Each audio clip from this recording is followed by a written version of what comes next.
বন্ধুরা, আজ কোনো বাড়তি কথা নয়। আজ আমি নিয়ে এসেছি শুধু প্রশ্ন, যেটা জীবনের চলার পথে খুবই দরকার। খোঁজার শেষ কোথায়? আমরা সবাই খুঁজছি, জন্ম থেকে মৃত্যু পর্যন্ত আমাদের এই নিরন্তর খোঁজ। কেউ খুঁজছি সুখ, কেউ শান্তি, আর কেউ বা খুঁজছি সেই পরম শক্তিকে, যাকে আমরা ঈশ্বর, আল্লাহ বা ভগবান নামে ডাকি। আমরা আকাশের দিকে তাকাই, মন্দিরের পাথরের মূর্তির সামনে দাঁড়াই, তীর্থক্ষেত্রে ছুটে যাই। আমাদের প্রার্থনায় একটাই আকুতি থাকে, হে প্রভু, তুমি কোথায়? আমাকে দেখা দাও। আমরা নিজেদের ভাবি খুব ছোট, খুব সাধারণ, আর ঈশ্বরকে ভাবি অনেক দূরের, আকাশের ওপারে থাকা এক মহাশক্তিমান সত্তা। আমাদের আর তার মাঝে যেন এক বিশাল ব্যবধান, এক অদৃশ্য দেয়াল। কিন্তু আমার প্রিয় শ্রোতা, যদি আজ আমি আপনাকে বলি এই দেয়ালটি আসলে নেই, যদি বলি আপনি যাকে সারা জীবন বাইরে খুঁজে বেড়াচ্ছেন, তিনি আপনার নিঃশ্বাসের চেয়েও কাছে আছেন, আজ আমি আপনাদের একটি দৃশ্যের গভীরে নিয়ে যেতে চাই। একটি দৃশ্য যা মাত্র কয়েক সেকেন্ডের, কিন্তু তাতে লুকিয়ে আছে হাজার বছরের আধ্যাত্মিক সাধনার মূল কথা। চোখ বন্ধ করুন এবং আমার কথাগুলো অনুভব করার চেষ্টা করুন। চলুন আয়নার ওপাশে থাকা সেই পরম সত্যের মুখোমুখি দাঁড়াই। কল্পনা করুন, একজন মানুষ দাঁড়িয়ে আছে, ঠিক আপনার বা আমার মতো একজন সাধারণ রক্ত মাংসের মানুষ। কিন্তু সে একা নয়, তার ঠিক পেছনে, তার শরীরের সাথে মিশে দাঁড়িয়ে আছে এক বিশাল জ্যোতির্ময়, এক ঐশ্বরিক সত্তা। এই সত্তা, তিনি নীরব কিন্তু অসীম শক্তিশালী। দৃশ্যটিতে আমরা কি দেখি? সামনের মানুষটি যখন তার হাত নাড়ায়, পেছনের সেই বিশাল সত্তাটিও ঠিক একই সাথে, একই ছন্দে হাত নাড়ায়। মানুষটি যেভাবে নড়াচড়া করে, সেই ঐশ্বরিক ছায়াও ঠিক সেভাবেই নড়ে। এর অর্থ কি? এর অর্থ হলো, আমরা এই পৃথিবীতে যা কিছু করছি, আমাদের প্রতিটি কাজ, প্রতিটি চিন্তা, প্রতিটি নিঃশ্বাস, আমরা একা নিচ্ছি না। আমাদের ভেতরে বাস করা সেই পরম চেতনা, সেই অন্তর্যামী আমাদের প্রতিটি মুহূর্তের সাক্ষী। আমরা ভাবি আমরাই কর্তা, আমরাই সব করছি, কিন্তু সত্য হলো তিনি আমাদের ভেতরে আছেন বলেই আমরা সচল, অনেকটা আয়নার প্রতিবিম্বের মতো। তিনি আছেন, তাই এই আমি আছি। কিন্তু এই দৃশ্যের আসল রহস্যটা এখনো উন্মোচিত হয়নি। আসল জাদুটা ঘটে ঠিক এর পরের মুহূর্তেই। এবার সেই মানুষটি একটি কাজ করল। সে ধীরে ধীরে তার মাথা নত করল। সে হাত জড়ো করে প্রণাম জানালো। শ্রোতা বন্ধু, একটু ভাবুন, আমরা কেন প্রণাম করি? যখন আমরা কারো সামনে মাথা নিচু করি, তখন আমরা আসলে কি করি? আমরা আমাদের সবচেয়ে বড় শত্রু, আমাদের অহংকার বা ইগোকে বিসর্জন দিই। আমাদের সারা জীবনের সমস্যা হলো এই আমি বোধ। আমি বড়, আমি সব জানি, আমি আলাদা।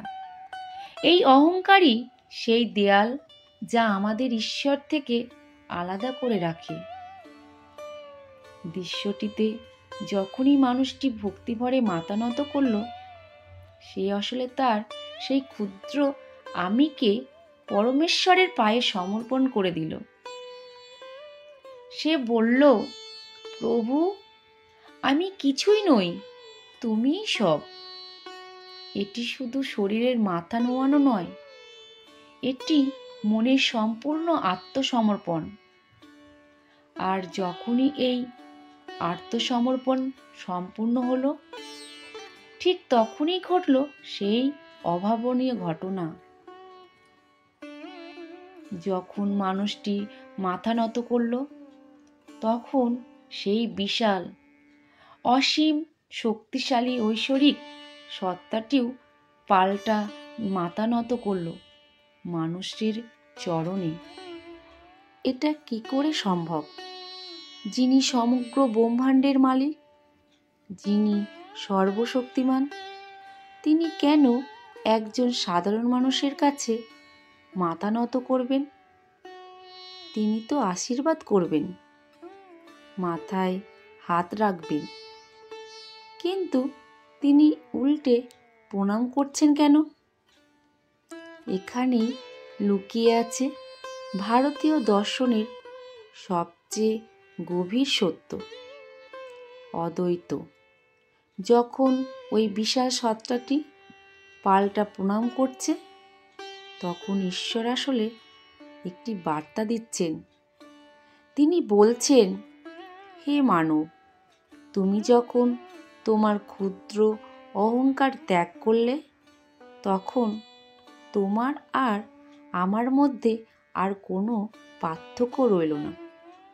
যতক্ষণ তোমার আমার ছিল, ততক্ষণ আমরা দুজন ছিলাম। এখন তুমি নেই, তাই শুধু আমরা আছি। ঈশ্বর যখন ভক্তকে প্রণাম করেন, তিনি আসলে ভক্তকে ছোট করছেন না, বরং তাকে নিজের সমান আসনে বসিয়ে সম্মান জানাচ্ছেন। তিনি স্বীকৃতি দিচ্ছেন যে তুমি আমার চেয়ে আলাদা নও, তুমি আমারই অংশ, আমারই প্রকাশ। এটি আয়নার সামনে দাঁড়ানোর মতো। আয়নায় আপনি কাকে প্রণাম করেন? নিজেকেই তো।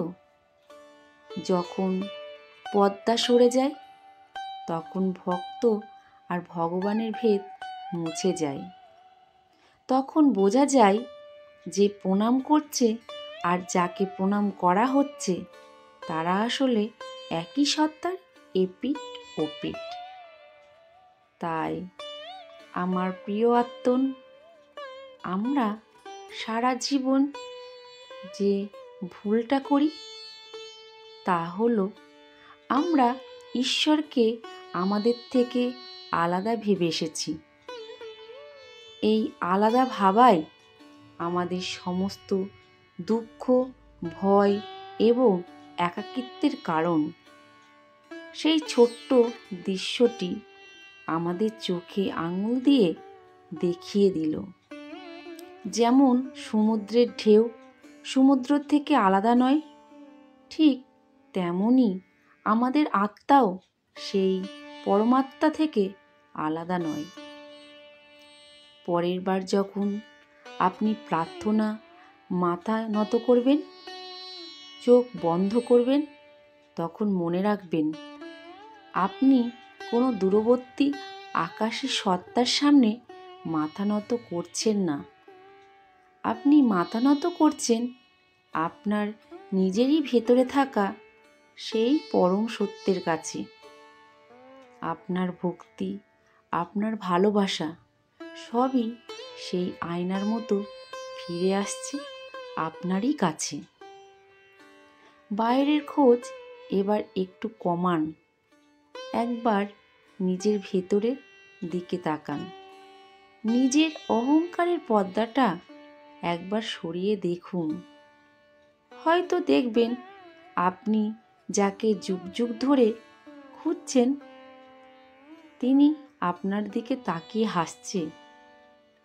কারণ আপনি এবং তিনি কখনোই আলাদা ছিলেন না। আপনার ভেতরে সেই পরম সত্তাকে আমার প্রণাম। ভালো থাকবেন, সুস্থ থাকবেন। জয় শ্রীকৃষ্ণ।